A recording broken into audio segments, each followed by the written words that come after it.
Welcome, please, Miley himself.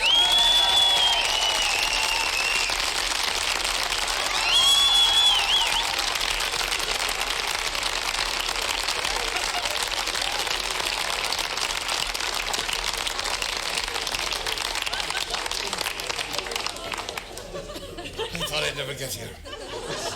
Well, you dirty old whelp. In every sense of the word. To think I came out in a big car like this. I had great fun in Grafton Street.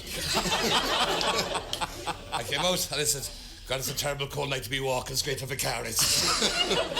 You smell to high heaven, you do. Smell to high heaven. It's all makeup. It's all makeup. This man has just raced up from the Gaeity Theatre, where he is currently starring in The Year of the Hiker. An old part, and you're familiar with it. Well, at this stage, I ought to be familiar with it. You are certainly familiar. How's it going? Is it good? It's going great. It seems to be packing them all in again after 8 weeks in the summer or something, and we're just opening Tuesday night, and it's going grand again. Going grand, yes. Great. Do you relate greatly to Lacy the Hiker?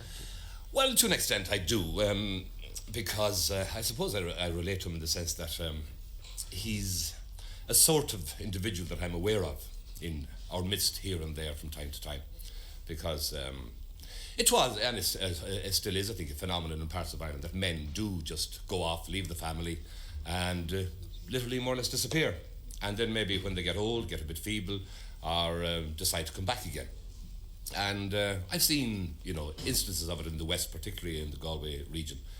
And John B Keane has written about this in other pieces of his work as well. I know he wrote a play in Irish one time, oddly enough, one night play which was roughly along the same lines as Maeve Binchy's play, Deeply Regretted By, which was RT did some years ago, which was based on a true story of a man who had left his family and had taken up another woman in England, and they went over to bring him home. When he died, they went over to bring him home to bury him, and found that he had a wife and another family. This is not exactly the case with the Hiker. I know, yes, indeed. Well, just for those who haven't seen it, it's a great old war horse, and beloved by amateur groups, I believe so, that they have been doing it on and off for years. They sure have. Just to remind anybody who hasn't seen it, here's a quick snip from The Year of the Hiker. Will you roll it there, Roisin, please, just to give you a feel of this man who's come back after many years of facing his family and sons.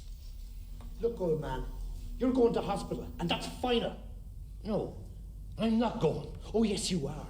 No, I'm not going. And you can make me go. I'll go if Joe says so. Whatever Joe says, that's what I'll do. Well, I say you're going. This carry-on has gone on long enough.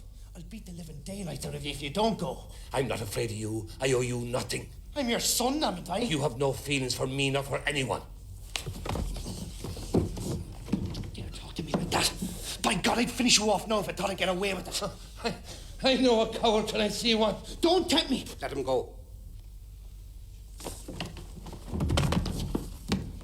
If I catch him in this kitchen again, I'll brain him. I thought you said you were going to the cross. When I please. Get out and stay out. Stay put. Watch it, Joe. Do you know what you're doing?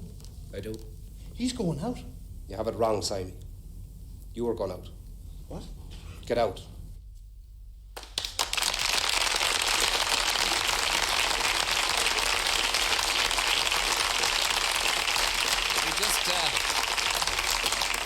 We just picked up that little snip on the stage there. Dara Kelly and Brendan Gleeson with Mick. You keep on wanting to call you Miley. Mick in the part. That's understandable. So how are you combining all your various things now, television and stage? And you're really permanently on the go, aren't you? Well, it happens in phases, really. It's easy enough in the course of the summer when one is free from Glenroe. You have nothing else to do, and the ideal situation is that stage work does turn up, and happily it generally does. And in this case, it's a revival, so there wasn't much rehearsal required. There was just 1 week's rehearsals, so that one can manage all of that. The difficulty does arise on, for example, the days that we're actually shooting Glenroe, because you have quite an early start, and one has finishes around maybe 6, half 6, so that you're just back in town basically to get ready and get made up and get dressed. Yes. And get on. That's good leather now, be careful. It's enough my son's tearing besides you starting as well. Do you love acting, Mick? I do. It's particularly, I must say, that I love stage acting. I suppose if I was stage acting all the time, I might have another story. Yes. It's the variety. It's the variety. It's the fact that you have most of the winter involved with Glenroe and the television and all that. Yeah. And then when you get the chance of doing a piece on stage for whatever length of time or with whoever, it's you always grab the opportunity, and I think most actors feel like that about it anyway.